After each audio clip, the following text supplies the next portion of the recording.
तो राजधानी रायपुर का रुख करते हैं, जहां नगरीय निकायों में अब रिश्तेदार या नातेदार प्रतिनिधि नहीं बन सकेंगे। राष्ट्रीय मानवाधिकार आयोग के निर्देश पर प्रशासन ने जारी किया है आदेश।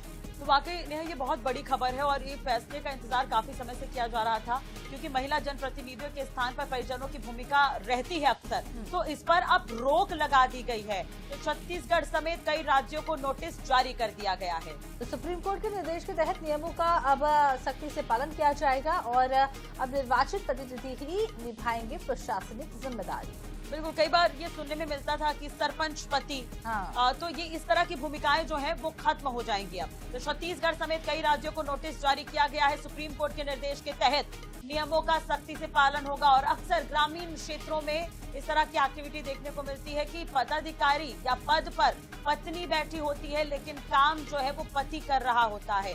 तो अब राष्ट्रीय मानवाधिकार ने इस पर संज्ञान लिया है। महिला जनप्रतिनिधियों के स्थान पर अब परिजन अपनी भूमिका नहीं निभा सकेंगे, यानी कि जो महिला पद पर बैठी है उन्हें ही जिम्मेदारी निभानी होगी।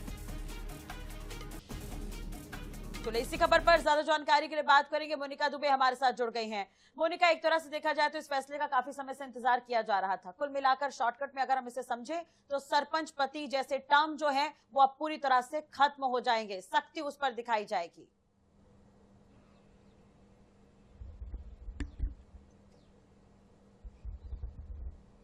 जी बिल्कुल, देखिए खास तौर पर अगर नगरीय निकाय की बात की जाए तो सबसे ज्यादा ये जो चीजें हैं वो नगरीय निकायों में ही देखने को मिलती हैं।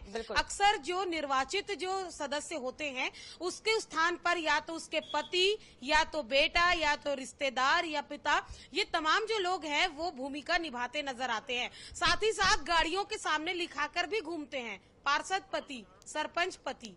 ये सारी चीजें अब राष्ट्रीय मानव अधिकार आयोग के संज्ञान के बाद अब खत्म हो जाएगी पूरी तरीके से, क्योंकि अब सुप्रीम कोर्ट के नियमों के अनुसार ही पूरे काम जो है वह होंगे, यानी कि जनता ने जिसे चुना है काम भी ग्राउंड लेवल पर, ग्राउंड जीरो पर वही करेगा। तो राष्ट्रीय मानवाधिकार आयोग ने निर्देश दिया है, प्रशासन ने इस पर सख्ती से पालन करने के भी जो आदेश है वो निकाले हुए हैं और सभी नगरीय निकायों को ये जो सूचना है वो जारी कर दी गई है कि आज के बाद अब जो निर्वाचित पदाधिकारी है, जो निर्वाचित सदस्य है, वही नगरीय निकायों में जनता के बीच जाकर काम करेंगे। कहीं न कहीं ये जो फैसला है काफी स्वागत योग्य है, क्योंकि लगातार हम देख पाते हैं कि अगर लोग अपनी समस्या लेकर कार्यालय में जाते हैं, चाहे वो पार्षद कार्यालय हो, सरपंच कार्यालय हो, चाहे वह जिला पंचायत स्तर पर अगर बात कर ली जाए, चाहे वह विधायक लेवल पे भी बात कर ली जाए, कई बार ऐसी चीजें देखी जाती है कि ये कह दिया जाता है कि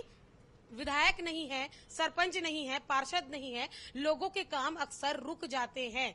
लेकिन जब प्रतिनिधियों की बात आती है या बड़े आयोजनों की बात आती है तो बकायदा ये जो पार्षद पति हैं, ये जो सरपंच पति हैं, या उनके जो तमाम रिश्तेदार हैं, ये बड़े बड़े आयोजनों में बकायदा कुर्ता पैजामा पहनकर अपनी भूमिका दर्शाते हुए नजर आते हैं कि हम जनप्रतिनिधि हैं। लेकिन अब ये चीजें पूरी तरीके से खत्म हो जाएगी, यानी कि अगर आपको जनता ने चुना है तो काम भी आप ही करेंगे। तो कुल मिलाकर जिसे जनता ने चुना है अब काम उसी को करना है। बनी रहिएगा मोनिका हमारे साथ, अगली खबर पर भी आपसे अपडेट लेंगे।